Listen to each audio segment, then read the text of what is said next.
Welcome to the Terrible Podcast with your hosts from SteelersDepot.com, where you can find all your latest and greatest Steelers news. It's Dave Bryan and Alex Kozora, always lit, talking Steelers. And now, here's Dave and Alex.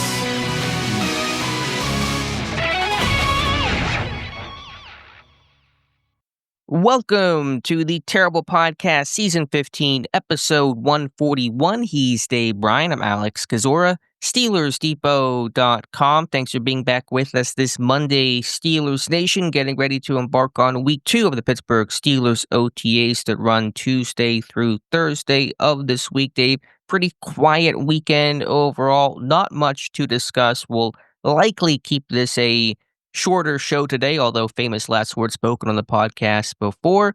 But we'll see what we can get into. Dave, how you doing? Happy June 2nd to you. Kind of a important day, I guess, if you will, around the NFL. And, we can kind of start there if you want to, and what the significance of June 2nd means around the league. And more than anything for the releases earlier in the offseason where the players were released, but were released with the June 1st designation on them. What that essentially means for those that need kind of a refresher course on that, the players were released, or whenever they were released with the June 1st designation, some right at the start of the new league year. I think some maybe a week or two after. I think maybe even some were even a little bit later. I don't have the full list here. But the in essence, what the post June 1st cut means is, even though the player has been released by the team, they still have to carry the full cap repercussions as if the player were under contract until after June 1st. And then after June 1st, it is then technically treated. That's when the teams get the salary cap relief, if you will. So by designating it a post June 1st cut, for the players that had, and it's generally done with players that have more, proration on their contracts past the current year.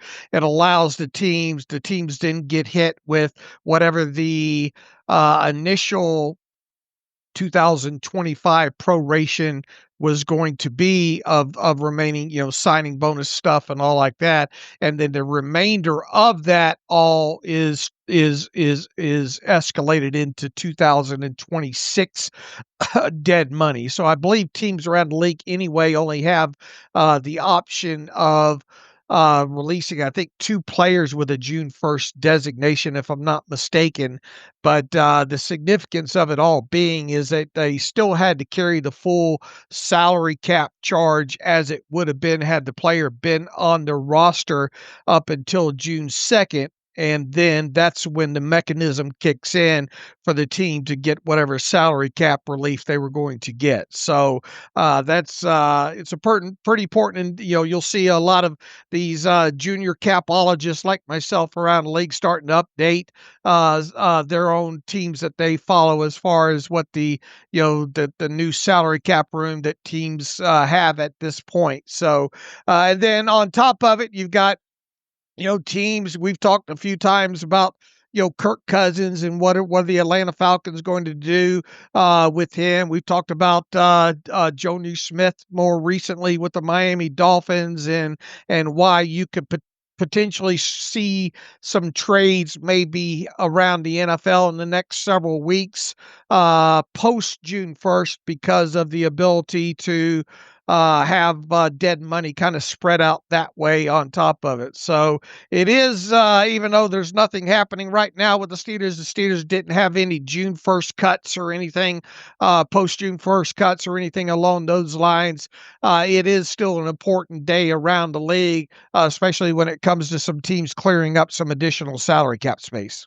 Right, that June 1 date, always important on the calendar. Before I forget, because I know I will, we do have a live stream tonight. So I know it's been a couple weeks since Dave and I have gone live on YouTube, 7 p.m. Eastern time. Just search my name on YouTube, the channel. You'll find it there, and you can hang out with Dave and I as we answer your Steelers questions. So I just want to get that mentioned off the rip. Yeah, so Kirk Cousins really the name to talk about. You've talked about the importance of that June 1st date, where that trade now becomes feasible and practical for the Falcons to do should they do it. They've, of course, held on to Cousins this far. They could have tried to trade him earlier this offseason.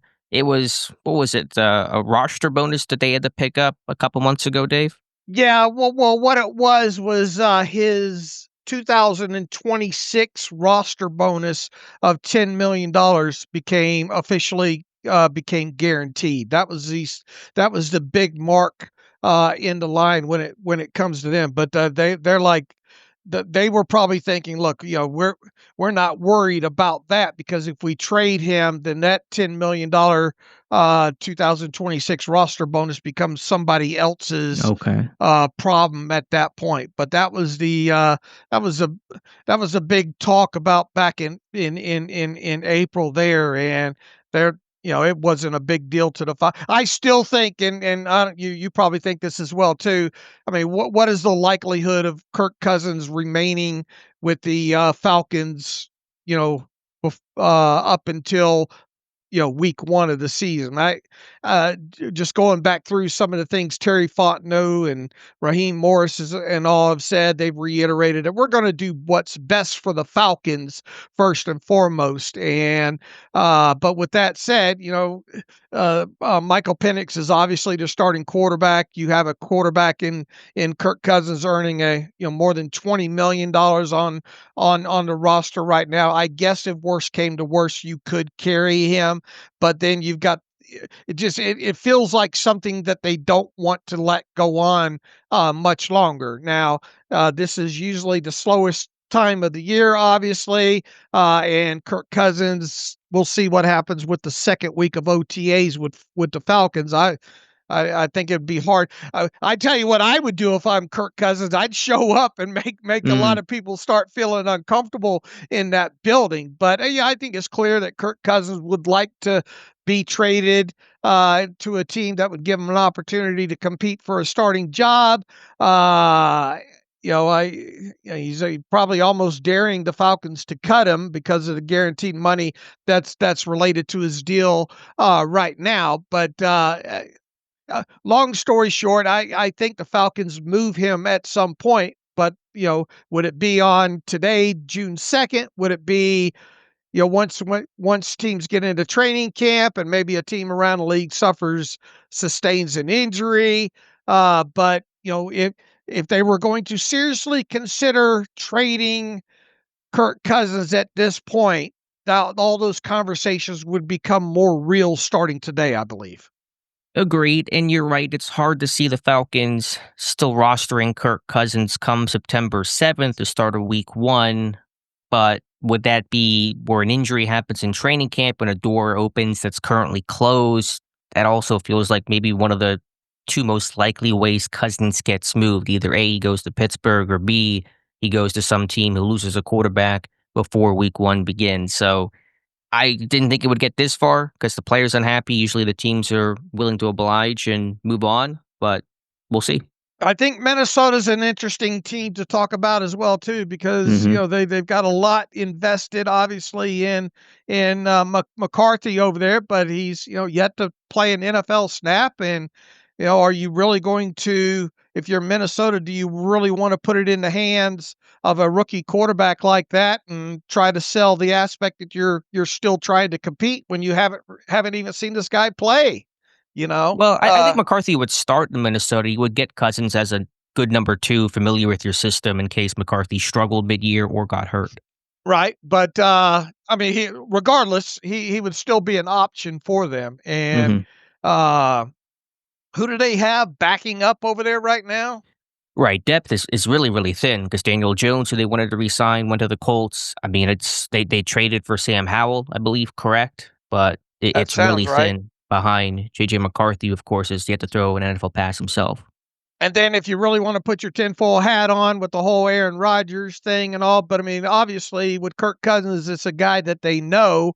It does make you wonder if the Vikings are silently in on watching trying to wait out the Kirk Cousins situation with Atlanta. So if there were two places that Kirk Cousins more than likely to end up at this point, I think it would be Pittsburgh or Minnesota. Now, the further you get into the offseason, if a team sustains an injury to a quarterback and all like that, that team that sustains that injury would obviously come into play. But I mean, that's a weird thing to kind of root for if you're the Falcons, to kind of hold on that long.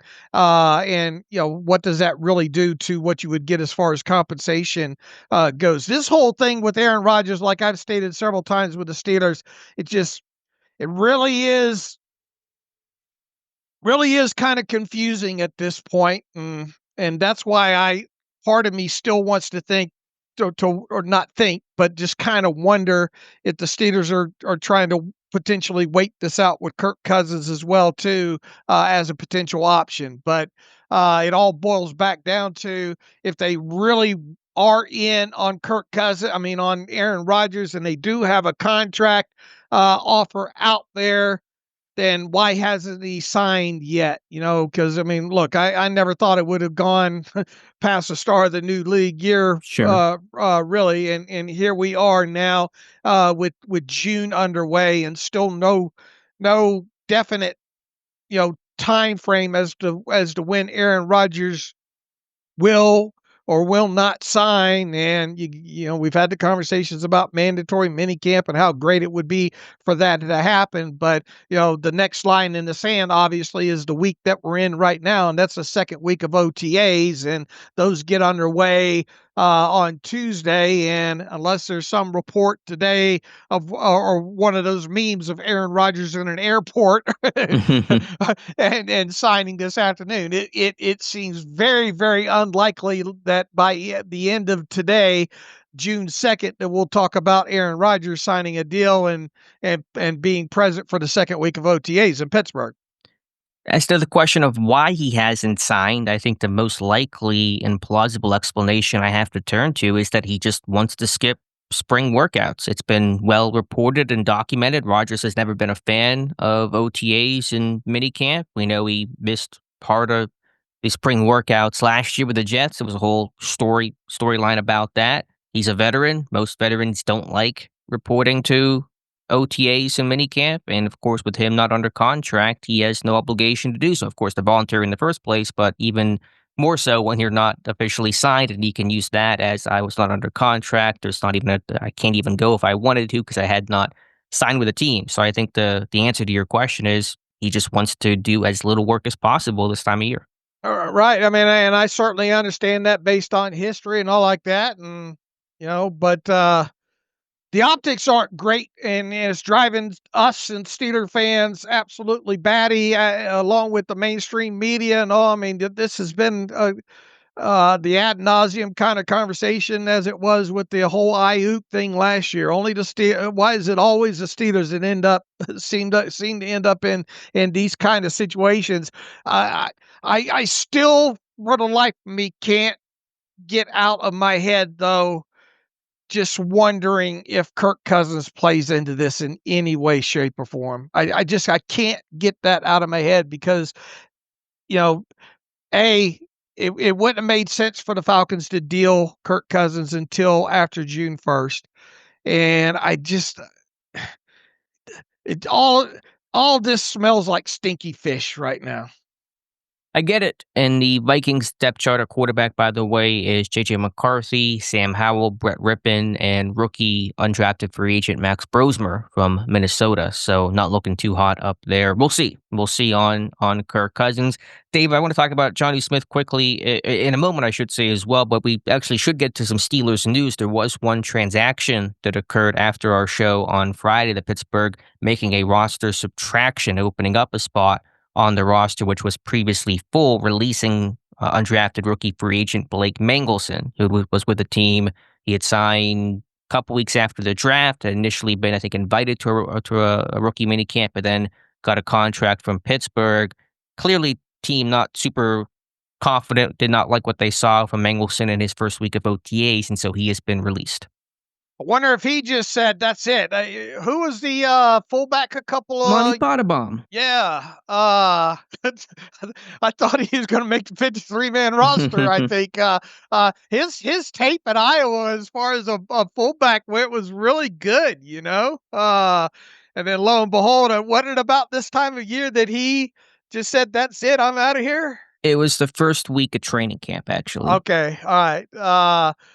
But it will be interesting to see if maybe another team, I don't know, brings him in for a tryout and all. But the timing after the first week of OTAs, you know, kind of weird there. Look, they didn't have a lot invested with him. I think he had a $3,000 signing bonus involved with him.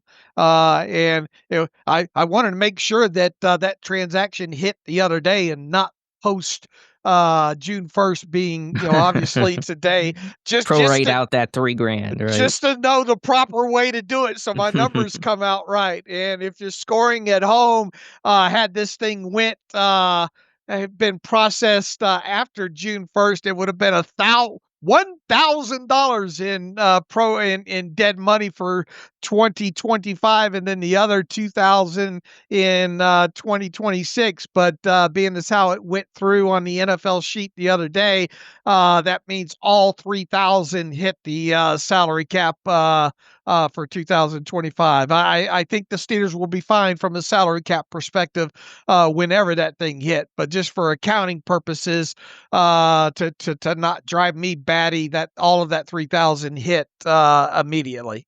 Dave Bryan always dotting his I's, crossing his T's, and so good to go. But yeah, notable from our standpoint, there is now an open roster spot. Is that earmarked for in Aaron Rodgers? Should he sign within the next week or two? We'll see. But that spot now is open. All right, Dave, let's talk about Jonnu Smith here briefly. Drew Rosenhaus, his agent, spoke with the Miami Herald, or a radio show. He spoke somewhere recently and talked about Smith's situation. There was the Adam Schefter report to Pittsburgh, and Miami had trade discussions about Jonnu Smith, who has deep, deep ties to offensive coordinator Arthur Smith. But Rosenhaus really strongly repeating, but adding on to what Schefter had said, that Jonnu Smith wants to stay in Miami. He does not prefer to be traded, but this is really a contract, I don't want to say stalemate, contract negotiation situation to be worked out. So we'll see if Miami ends up being a good dance partner or not. But Rosenhaus making it clear he wants, and Jonnu Smith himself wants to stay with the Dolphins. Yeah, and we talked about this the other day, or actually maybe a few times, but the fact that he wants to remain there, the fact that he wants more money. I mean, my gut tells me they'll work something out with him overall, but we are in the post June 1st phase right now, and if they were going to trade him, it would make sense to do so. You know, there's probably no rush based on the salary cap hit and all like that, but this feels like a Drew Rosenhaus kind of posturing type situation, and it's probably have the Steelers indeed probably inquired about him. Yeah, I imagine they probably did, or else Drew would throw it out there. But we go back to the way Adam Schefter kind of phrased the original tweet, and the nature that it was. It feels more posturing than anything. So my stance on that right now is it possible they trade him? Yes. But my gut tells me they'll end up working something out with Jonnu Smith. That's fair, and I agree. Not to put speculation on top of speculation, and the order really doesn't matter, but do you think Pittsburgh reached out? I would think in this scenario, Rosenhaus would reach out to Pittsburgh, knowing the Arthur Smith connection, just to see if the Steelers had any interest, as kind of setting the framework for trying to, A, work out a deal, but B, more importantly, put some public pressure on Miami to get a contract done to lock up Jonnu Smith. Well, and obviously, too, the Steelers probably aren't going to trade for him unless they have some sort of talk with at least his agent. You got to have permission to do that to know, hey, if the Steelers did trade for him, what would the contract look like? You're not going to trade for a guy like that, and not have a new deal put in place, or else you're going to be back in the same situation with the player hollering for a new deal. So I would be interested in the minutia and the mechanics of all that, if indeed conversations happen outside of just the Steelers calling Miami to see if he was available for a trade. We call that Hassan Reddick-itis, when you trade for a player without solving his contract situation, as the Jets found out last year in that whole mess. Yeah, I think what happened, and I know I'm just speculating and it doesn't really matter a whole lot, but it's a slow Monday. Miami, Rosenhaus went back and forth, couldn't reach a deal. Miami said, hey, you want to go shop your client, see if he can go get that big money contract you think he's worth? You can go talk to some teams, almost in a much smaller scale, like Matthew Stafford with the Rams earlier this offseason of, you want to go kind of explore your market value, who's all interested, have at it. Of course, Stafford stayed with the Rams, and good chance now Smith stays with Miami. What do you think about the Kyle Pitts rumblings? The rumblings are that some teams have inquired on Kyle Pitts, who, of course, has a connection to Arthur Smith himself. The Steelers have not been mentioned in direct relation with Kyle Pitts. I just, I don't think that's going to be the move there for Pittsburgh. Pitts himself has not quite lived up to the hype that he had out of Florida. There's been some concerns over, I think, injuries and some maybe effort, some not great tape and moments out there for Kyle Pitts. So seems unlikely on that one. And look, even though supposedly the Steelers inquired about Jonnu Smith and he's kind of a move tight end and all, and I believe part of the report too was that Atlanta supposedly looking for at least a day 2 pick. I mean, they'd be out of their mind if they let him go for anything less than a second rounder, right? Well, I don't know where he's at in his contract, right? He's towards the end of it, I assume, correct? And his production is not, it's underwhelmed a little bit. I mean, he's a free agent after this year, so it's a lot to give up for to either play out his contract or have to sign him to a big money deal. Yeah, and he's on he's under contract. I guess they picked up his 5th year option. He's looked like he's scheduled to earn 10.9 million, almost 10.9 million this year. But yeah, I would be surprised if they ended up dealing him, and if they did deal him, it feels like they'd have to get at least a second, I would think, unless they're just totally ready to wash their hands of him. Now, I know Arthur Smith was in Atlanta when Pitts was drafted. That was the first draft pick under Smith's tenure, but I wonder how much. I don't think Smith had quite the influence that, say, Mike Tomlin does in Pittsburgh when it comes to drafting picks. Not to say that Smith was against the move or something. I'm sure he liked the move at the time, but I don't know. I just feel like the Jonnu Smith ties are a lot clearer with Arthur Smith than it would be for Kyle Pitts, even though there are obviously ties with Kyle Pitts as well. Yeah, I just think it's a lot more likely if they were to trade for a tight end at this point, it would be Jonnu Smith, and I'm not even convinced that happens. Yeah, that is fair. Just quickly, side topic here, Dave. What is your thought? And this is a lot more philosophical, I know, and I don't know how much you ever, really get the chance to stop and consider it, but we see Schefter, I don't want to say be a mouthpiece of Rosenhaus, but clearly there was an agenda that probably Rosenhaus was pushing, and we know Rosenhaus and Schefter are very, very close, and he gets tagged in tweets when deals get done all the time. How do you feel about that ethically, to kind of see this, help me out here, go put this report out here to kind of help my client get some leverage? Do you think that's ethical? Are there concerns about that? What are your thoughts? I mean, there's no rules against it, right? So, well, yeah, it's ethics, and ethics they're not always about rules, but just right. Ethics. I mean, you get out there what you think you can get out there, and if you can get a mouthpiece to kind of stir that stuff up, as long as you're not breaking any rules, I mean, it's going to continue to happen. And at its core, I have no issue with it. Okay, yeah, this isn't a bar bet Rosenhaus. You do what you got to do for your client, but for Schefter to be the mouthpiece for Rosenhaus is my question.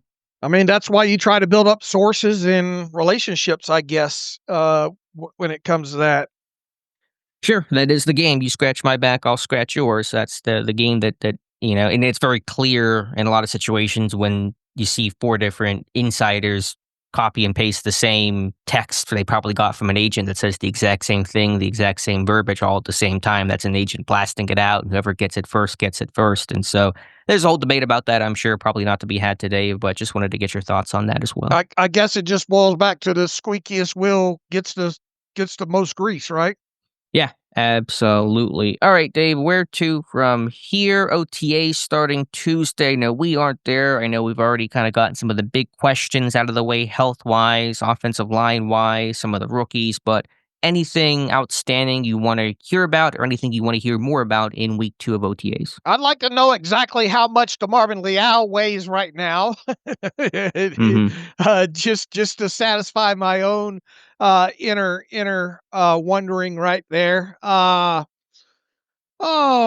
man, I guess I'd like to hear a little bit more about kind of sub package rotations at nickel and all like that, and uh, just from a schematic standpoint, like to hear maybe the how the second week went for a guy like Will Howard. Uh, Obviously keeping tabs on who's there and who isn't there, even though it's more than likely you're going to have a few more absences, I would think, in the second week than you did the first week. I'm doubting TJ Watt will be there again. So Mike Florio will probably have 4 more posts on that. Will DK Metcalf be there this week, do you think? I mean, obviously, I'd like to see him there. I don't know whether or not he will. I thought he would have been there for the first week, so Same. it will be interesting to see if he's there. And uh, I guess more of the how Roman Wilson's looking. In the second week, what are we really going to learn overall? A, not being there, and B, there's only so much that these teams can accomplish during these OTA phases anyway. But I think those are just a few of the questions that are on my mind. One guy I want to hear about that I haven't heard about much this first week, Corey Trice Jr. It's a big year for him. Showed promise last year, got back healthy from the ACL tear as a rookie. Was playing some dime snaps, first interception, a great play against Denver, hurts his hamstring, out for a good chunk of the year, comes back late. It's a guy that, what's his role? Is he going to resume that dime role to start off 2025? I think so. I think it makes a lot of sense, but just his progression and the potential for him to become a starting corner, not this year with Slay and Porter, but next year. Now, health has been the big issue, and how much do you trust him to get through a 17-game season? Hasn't done it so far, but it's a really physically gifted guy with a lot of talent, a lot of upside, and I just hope we can hear about that, and that's shining through this time of year. Is the second week of OTAs when we hear from some position coaches, or does that not usually start until it seems I forget. Is it mandatory minicamp? We'll have to look back on the site. I can't remember when we start to hear from some position coaches. Yeah, they talk once during the spring, which is always interesting. Zach Azani had that comment about Calvin Austin. That was June 11th last year. I'm going to assume that was mandatory minicamp when that took place. Someone can maybe check me on the dates on that, but that would indicate probably being mandatory minicamp then. Okay. But maybe they do it in 2 parts over 2 weeks. I'm not sure. But we do hear from positional coaches, and that frankly can be as interesting as anything we hear because the players are typically just saying the right things and not anything generally super, super interesting. The positional coaches often have a little bit more to offer this time of year. Have we heard much from Dante Kent yet? Maybe he has a sit down this week with Missy Matthews or something. Yeah, that'd be fantastic. We have not heard much from him, and I'd like to know, like you said, nickel rotation. We know Beanie Bishop, number 1 corner, but who else is getting those snaps behind? Is Eccles getting some work there? I think he will at some point, but I don't know if that's happening right now. Kent, Castro, will somebody else be in the mix there? One of the future contract guys. So would like to get some clarity on who's just in the running, who's getting those reps right now. That tells you who will get those reps come training camp in July and August. All right. So Tuesday, Wednesday, Thursday coming up here when it comes to week 2 of OTAs.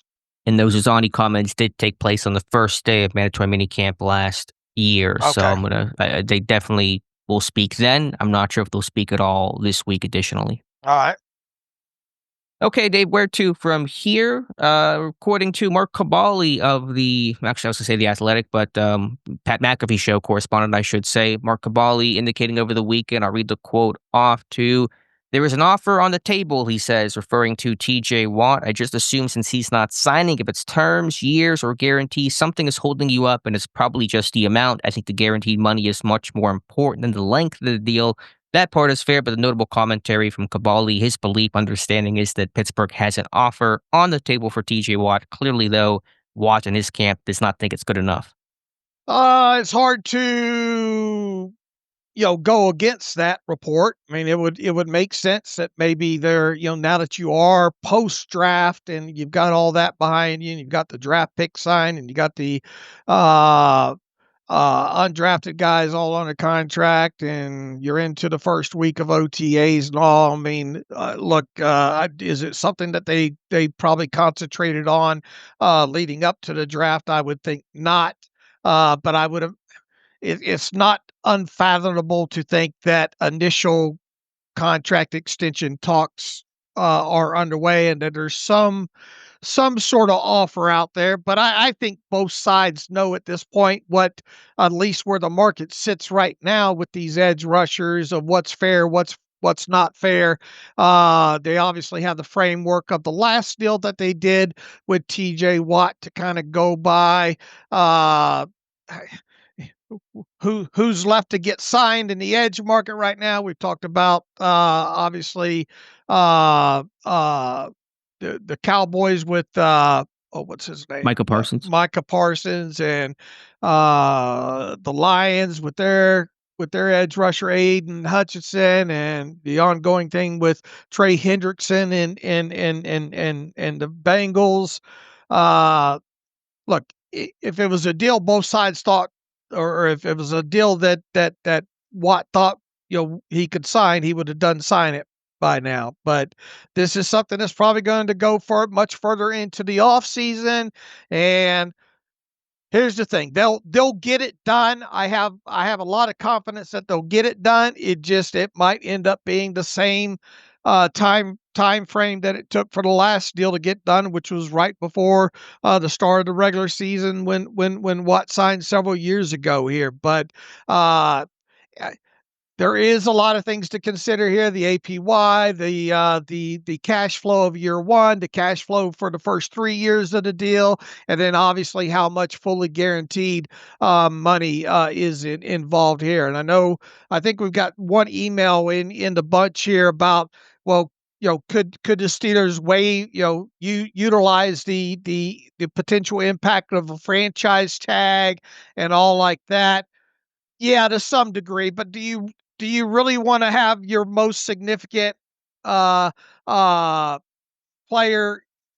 Do you really want to go to battle with the franchise tag sword with a guy like TJ Watt? And if you're willing to go that route, you better be prepared for him to say, yeah, we'll see, and have him pretty much disgruntled all year. I just don't see the franchise tag discuss. Look, in some loose terms, you have to use that on the Steelers side, because it is an option of, at most, if we go down this path and utilize back-to-back franchise tags on you, this is the max that you're going to make. But I just don't think they're going to go that hard, firm path with a guy like TJ Watt this offseason. I just think that this is something that's going to take look, as we've said, and Mike Florio, I think, has a video out on this morning,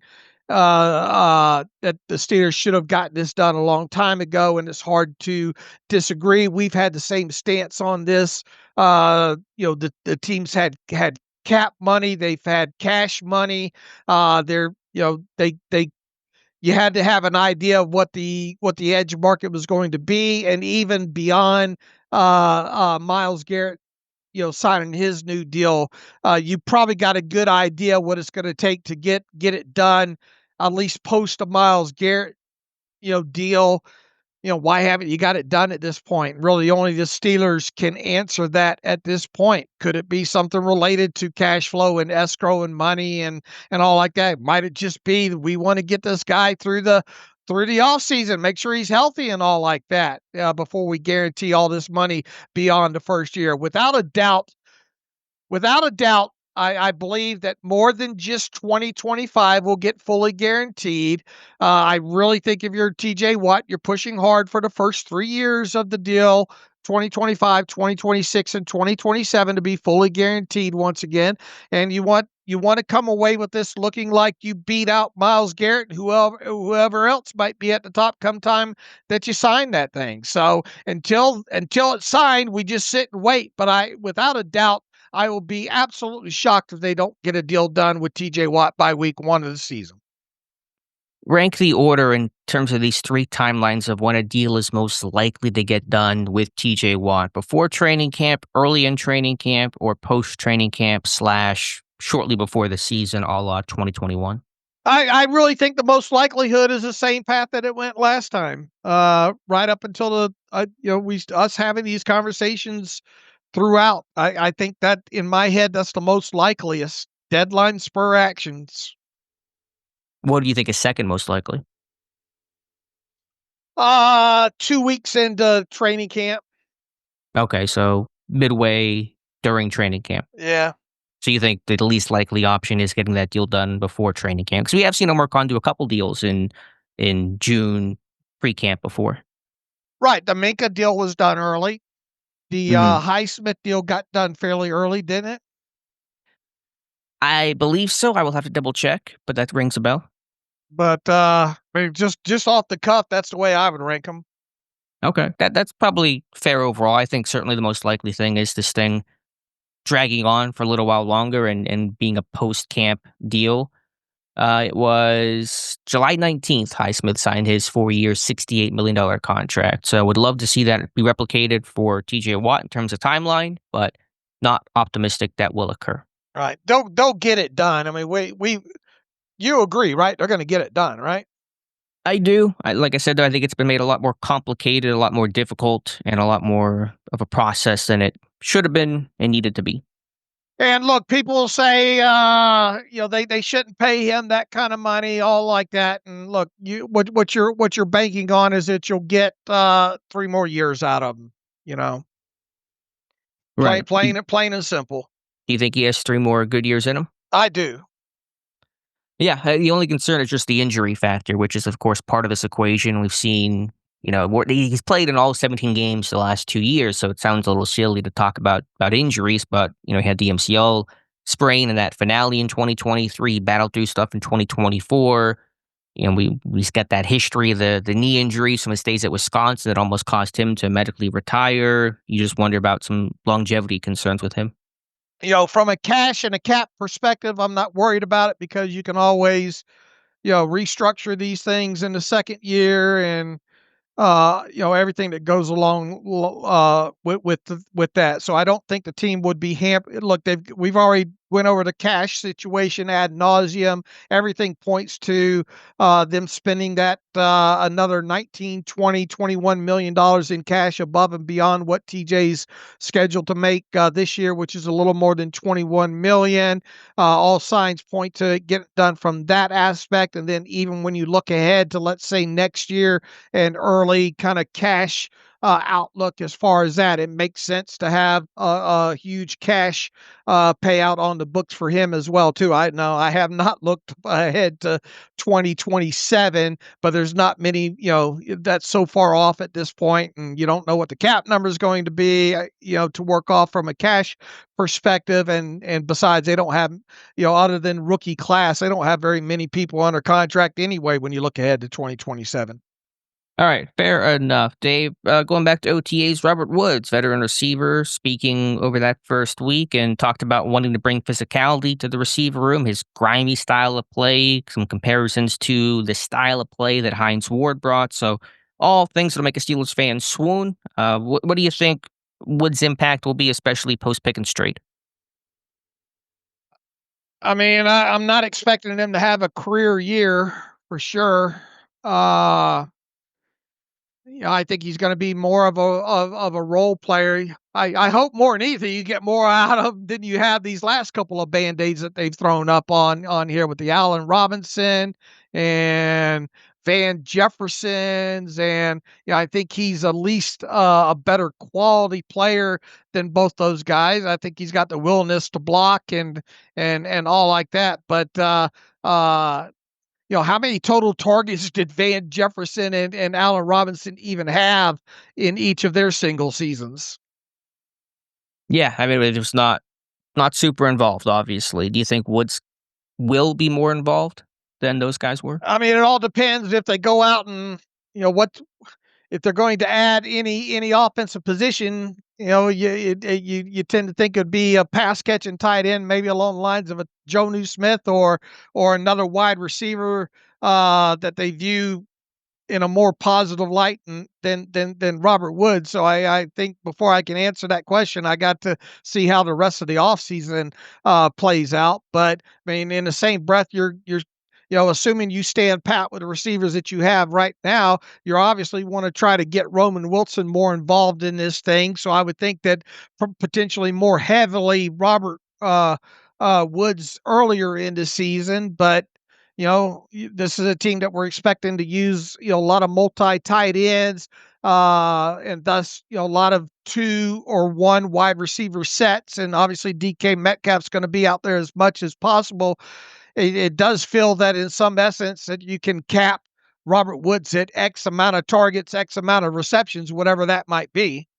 But even in present form, hypothetically, if they didn't add anybody else significant to the offense, what do you think? What is a good stat line projection for Woods? Because they'll rotate guys, but kind of a depth chart standpoint, he's a number 4 receiver behind Metcalf, Calvin Austin, Roman Wilson. Then, of course, you have Pat Freiermuth, the running backs, the run game overall. What is a good over-under target on Woods, even if you assume nobody else gets added? Well, I mean, you look back to last year with Houston, he only had 30 targets and 20 receptions, and that was even with who was the kid that got injured for him? Tank, was it?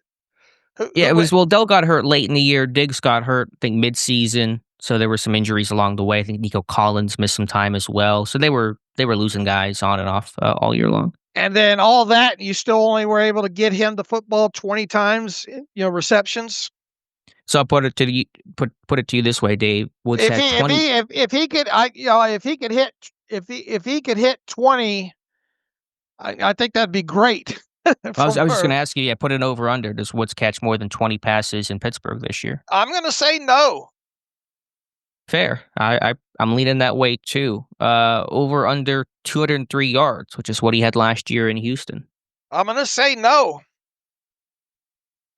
I'll take the over. I'll say so he's able to find 1 or 2 big plays and able to surpass that on 17, 18 receptions. And then does he catch a touchdown? He did not catch a touchdown for the first time in his career last year with the Texans. I mean, I could easily be pressed into taking the over of 0 there. Oh, okay. Yeah. So that one's just kind of a coin flip. Who knows if a stray red zone target comes his way or not. So, okay, what is his role then? If the production we agree is going to likely be minimal. I think he's just an early season kind of placeholder while you get Roman Wilson up to speed. In the sense of Woods playing over Wilson early on, or is it more insurance where if Wilson comes out of the gate hot, then he's going to be the guy, but if Wilson starts slow or knock on wood gets hurt again, then Woods just becomes that insurance policy? Well, I mean, obviously it all depends on Roman Wilson's development the rest of the summer. I mean, you obviously hope that you come out of training camp thinking, oh my God, what a talent here. And he's caught on to everything quick and he stayed healthy throughout the summer. There's no way that we can't put, he is easily an upgrade over Robert Woods. And then at that point, Robert Woods becomes, could Robert Woods be an inactive early in the season at that point? Yeah. That's because Koronic you would expect to dress for the special teams value as a gunner. Calvin Austin will dress. Metcalf will dress. You like Roman Wilson. You hope he's able to dress. And so that starts narrowing down the options for Robert Woods. And then obviously a lot of the discussion we just had is about Woods and Roman Wilson. Then you've got a guy like Calvin Austin that is going to be out there in some way, shape, or form for X amount of snaps and proven that he could play, a little bit more in this offense and give you production. And if you're talking about 2 wide receiver sets, then he's obviously going to have a nice chunk of those as well too, along with DK Metcalf. Yeah, so it'll be interesting to see what that role is, even post-Pickens trade, trying to find exactly where those snaps come from for Robert Woods. Like you said, probably the best way to frame it is just the development of Roman Wilson. The more Wilson develops and has a role, the less there will be for Robert Woods and vice versa. I mean, could we get into a situation where Robert Woods becomes a guy that this team thinks about parting ways with come week 1 of the season? Possibly, if Roman Wilson crushes the summer and has a great camp, and maybe one of these UDFAs emerges, or somebody else shows special teams value somewhere. Not going to rule that out. No. How many wide receivers did they carry on their 53-man roster to start the season last year? Let me check. I was just looking at it the other day. It was 5 or 6. I will get some confirmation here for you, though, if I can find an article. Let me pull up the game book real quick. I've got the game book up here. You had Van Jefferson, you had George Pickens, you had Scotty Miller, you had Ben Skoranek, you had Calvin Austin III. And I think that was it, wasn't it? Yeah, the initial 53. Oh, no, you had Roman Wilson, but you had Roman Wilson on the active roster.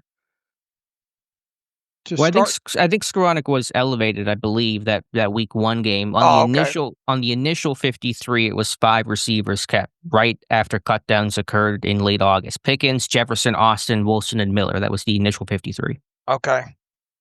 And it's usually 5 or 6 they keep. Right. But they kept 4 tight ends last year. All right. They're probably going to keep 4 again, you'd think, right? Or 3 and a fullback, depending on right. DJ Thomas Jones, his classification there. So, all right, we'll see. And we'll see how much Scotty Miller can do to make himself a 53-man guy. So, yeah, I don't think it's out of the question that we get to a situation here in where Robert Woods, roster spot becomes in question by week 1. Yeah, we'll have to see how that rest of the group shakes out, especially for some of those other unknowns and Wilson and the undrafted players, even a Lance McCutcheon, who's gotten some special teams value and would have that over a Robert Woods. Of course, Woods has the experience in blocking I think Pittsburgh likes, but if Skoranek can do some of that, then do you need 2 blocking type receivers in your room? Probably not. But I think Robert Woods will endear himself well to the coaching staff. I think he'll fit what Arthur Smith wants to do, so we'll keep an eye on it. All right. All right, Dave, anything else I wrote this morning? Speaking of Robert Woods and Arthur Smith and the blocking ability, I had an article this morning on who led the Steelers in RBIs in 2024. I know that's a baseball term, but Arthur Smith coins it to refer to assists for downfield blocking, springing players for additional yardage on big plays. So check out the article on the site. Go through the examples of the bunch of RBIs that Pittsburgh had last year. I think the team leaders it was a tie between Scotty Miller, Pat Freiermuth, couple other guys who had a pair of RBIs on big plays last season, so something to watch for because those guys who put forth the extra effort in Pittsburgh under Arthur Smith generally get rewarded for their efforts. Are you surprised that number wasn't higher when you went into this? I didn't have an expectation for the first time I've ever studied it. I mean, leading the clubhouse is 2, right? And you have 4 players tied with 2.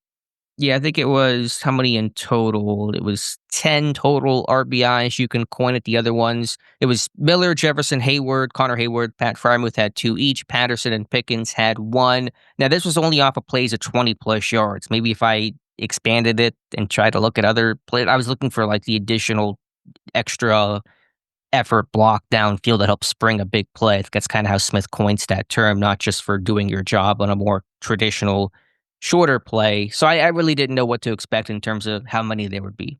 What did you just hear Arthur say something like that? Decide to go down the rabbit hole or what? It was in one of those, I don't know if it was a clinic, you could say. The meeting he had with some high school that I dove into after Smith got hired last year was that big breakdown that was really comprehensive on Smith's philosophy, especially with the run game. And he had made that comment.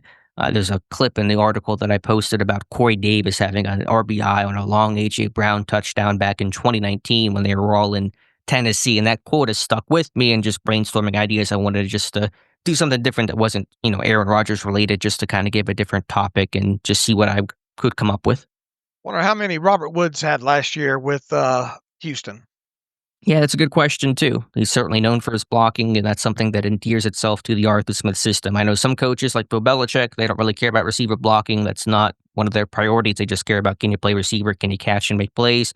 Different under Arthur Smith. He wants guys who can block, get involved. And I think that's why you've seen guys like Deontay Johnson, George Pickens get traded in part. Those guys weren't great systems fit. Pickens is a capable blocker and had the one RBI that I point out in the article, but was the effort there consistently? You want more of that Woods type that is always blocking his butt off. It's frankly why Van Jefferson got so many snaps last year, because that dude would block his heart out. All right, interesting angle you took there. Good June 2nd fodder.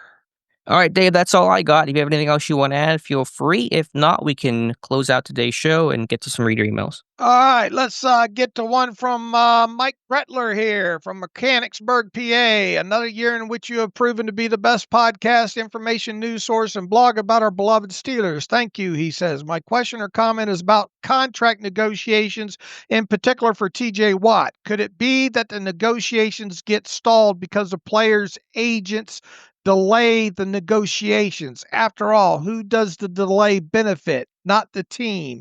Sorry for building the clock to tell time here, but it begs the question. Thanks for the great work you do every week. Provide top-notch coverage of our favorite team. Also, I still laugh at myself thinking of the banter that occurred when you asked Alex if he knew what a sweat hog was. All right, the old welcome back Carter and all.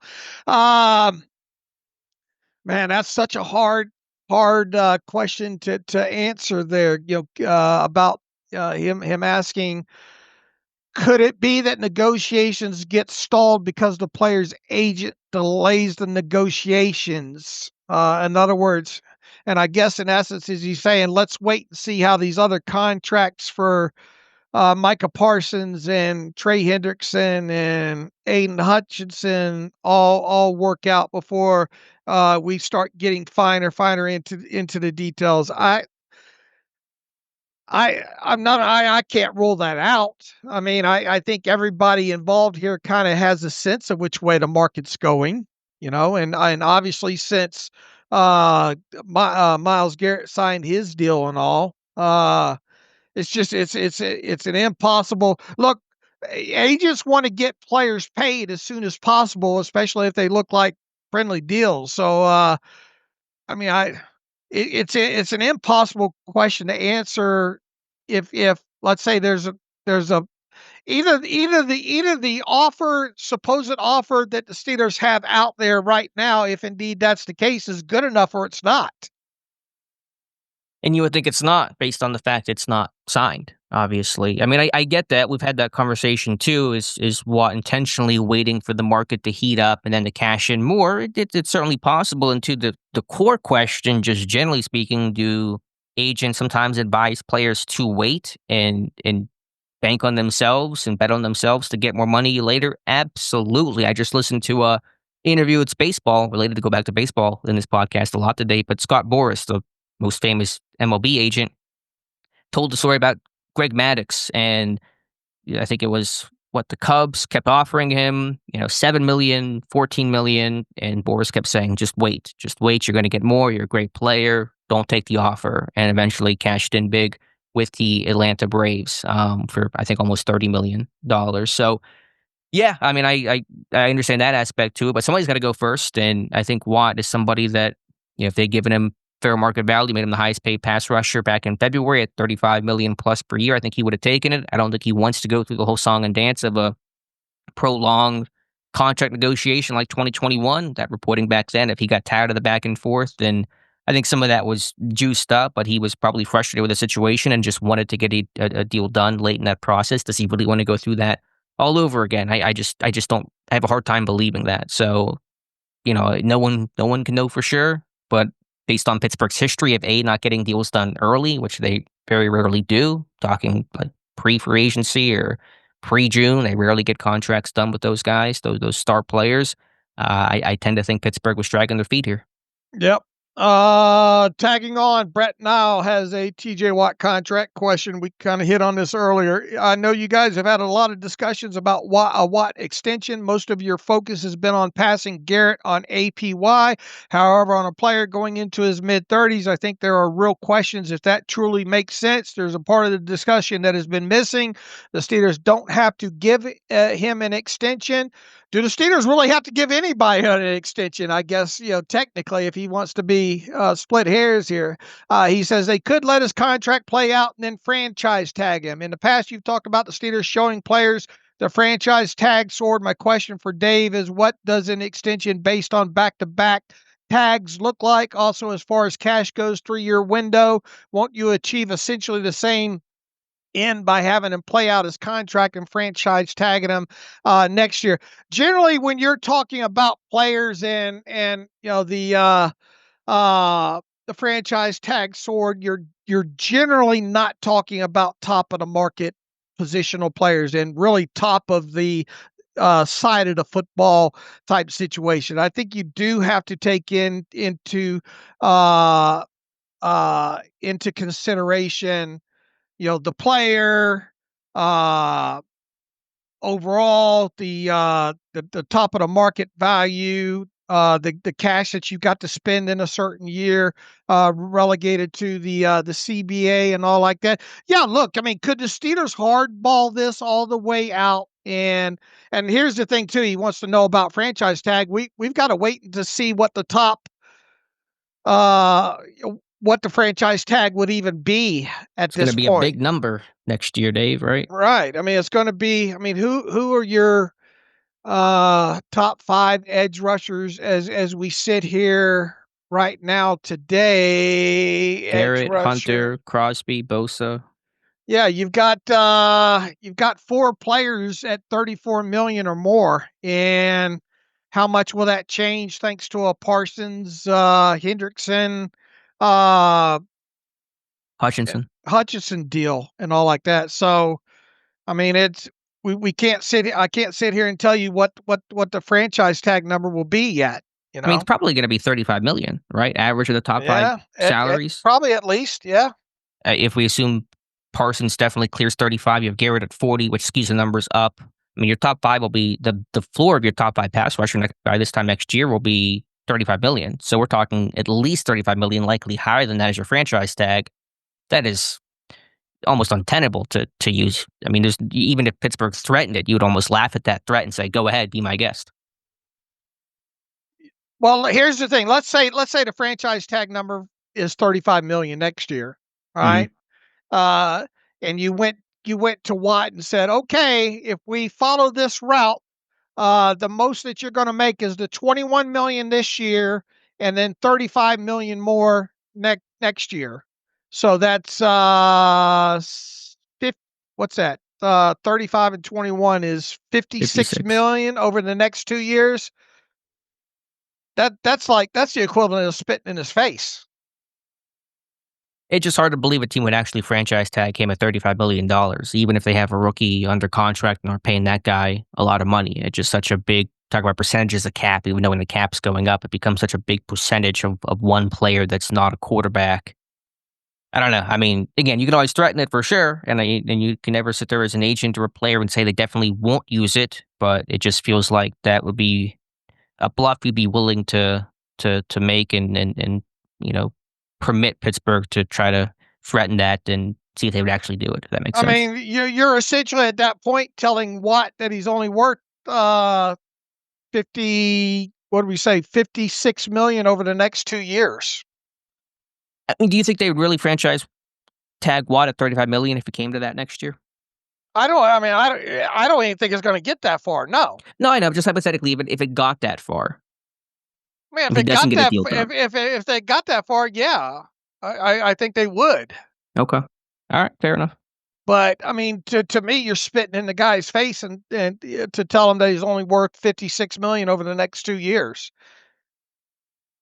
No, I mean, well, again, that 35 assumes the low end of that. It's probably higher than that. I mean, now, granted, if you say it's 58 million over the next 2 years, it's probably the same equation, but it's just hard to believe Pittsburgh would actually use the franchise tag at 36 million plus for a guy like TJ Watt. I mean, Even as good as TJ Watt is. If you're looking at Watt right now, he's probably wanting a cash flow. He's wanting at least another 19 on top of the 21 that he's making. He's wanting 40 million this year as far as cash flow goes. My point isn't about the cash flow thing. It's just a viability thing of using the franchise tag of 35 plus million on a guy that'll be, 31, 32 this time next year.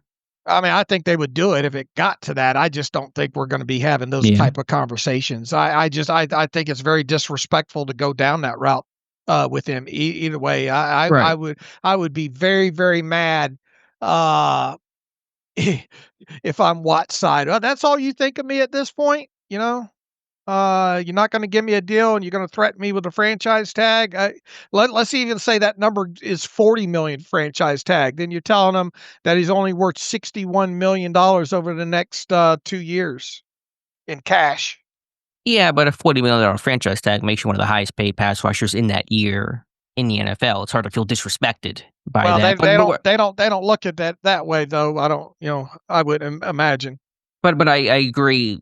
Anytime you get in the franchise tag situation, it's messy. It's never good, and it creates tension between players and teams, and no one wants that with TJ Watt. So, like you said, it's not going to get to that point. This will get resolved later this summer. I just wish it would have gotten resolved a whole lot sooner. I agree. Devin Murphy writes in tinfoil hat. Top hat for Aaron Rodgers. Could Rodgers be delaying the signing due to PEDs, other drugs in his system, and be waiting for them to leave his system? I don't even know where to begin with that one. I mean, the NFL has relaxed their drug policy, at least for pot. I don't know what it is for everything else right now. He's been under contract in seasons past. I imagine he's had his fun in seasons past as well. We can speculate, and hey, no bad ideas in a brainstorm, but I kind of doubt that one. I think he's just a 41-year-old quarterback who doesn't want to have to be bothered doing stuff in the spring. All right, I agree. Sean writes in, good morning, guys. I'm tired of all the conceited Aaron Rodgers drama. Let's have a fun alternate helmet discussion. He says, I'm a huge fan of the Detroit Lions iridescent blue helmets. Those things are sharp. I think they are the best looking in the league, he says. I love numbers on the side of the helmets like Alabama or the Chargers in the NFL. If you could create your dream alternate helmet for the Steelers, what would it be? He says, I have had dreams of this team wearing iridescent black, the traditional logo on the right, and the player's number on the left side of the helmet. I can see it in my mind, and it looks badass. Let me know your thoughts. So what would kind of be, I guess, the ideal alternate helmet? I like some of these that do have the numbers on the side. Mm-hmm. Those are cool. Yeah, I do like those Alabama. I mean, I wish I had a good answer. I'm not the creative mind, and I'm not super into jersey scheme and stuff like that. I do welcome any conversation that's not about Aaron Rodgers, so I appreciate the question. It's a fun one. I'm excited to see what Pittsburgh unveils, which will be next month for their alternate throwback uniforms. We believe it's going to be a gold helmet, which I think will look pretty sharp overall. I think less is more, simple is better when it comes to helmets. So that's just kind of the framework of what that design would look like for me. But I don't know exactly where it would be from there. I think gold helmet's still pretty cool. I have like those that are out there that you can buy of the matte black with the all gold Steelers logo on one side. I like those. They obviously I don't think would go down this road, but I think all white looks clean. But I don't know. It would probably clash too much with the, I don't know. I have envisioned an all white helmet in kind of a dream scenario, but I don't think they would go down that road whatsoever. So I guess the best answer that I could give for maybe ideal in my head would probably be that black matte helmet with the all gold logo, and maybe the number on the other side or something like that. Did sacrilegious to want logos on both sides of the helmet? Can I not say that? I think traditionally, yeah. I think that would be to have the logo on both sides. I think that would be sacrilegious, if you will. All right, fair enough. I'm excited for the throwback uniforms. when they get announced, and we'll talk about them. But good question, fun question. One other, I guess, Jason Chadwell. I know you guys are tired of talking about the Rodgers situation, even if he ultimately signs, which I predict will be the day after minicamp wraps up. He says, "How bad of look of this is this for Tomlin and the organization? For a team to be strong-armed by a player who never even wore the uniform, if the tables were turned, Pittsburgh would be forcing the hand if a player like Roethlisberger was contemplating retirement, but at least that guy won you 2 Super Bowls and put it all on the line wearing black and gold. But now at 41, stopgap quarterback holds all the power. The blame should start with Tomlin and stop and stop through Rooney. It really makes you question the competence of this organization." It's easy to kind of frame like this. It does look bad at this point that you're sitting here waiting on a guy, especially Aaron Rodgers, and as polarizing as he is. But are we going? I can't help but wonder, is are we going to get into a Paul Harvey situation? However this thing plays out, and be talking about, and now we know the rest of the story. What do you mean by Just, by everything? Because I don't know Paul Harvey or the rest of the story, but go ahead. You need to research your Paul Harvey. I do. But is there just more to this? As I've said all along, just something just stinks about it. Is this truly just Aaron Rodgers does not want to go to OTAs and potentially mandatory minicamp? And, this is the first time he's not under contract that with a team that he can, quote unquote, I don't want to say legally, because OTAs are voluntary, but mandatory minicamp obviously is mandatory if a guy is under contract. I just wonder if there's more there. If to some degree the Steelers are like, let's not make this final decision until after mandatory minicamp. To some degree, I do, in the back of my head, wonder if this is indeed tied to Kirk Cousins' situation at all. Is this a thing of Aaron Rodgers legitimately trying to get more money out of the Steelers? Is this Aaron Rodgers waiting until the last possible minute to see if maybe something open, if Minnesota's going to go a certain route here? Is there just more to the story other than just waiting for Aaron Rodgers to sign a contract that essentially both sides have agreed to? I just, I wonder if there's more to the story that we will find out after the fact.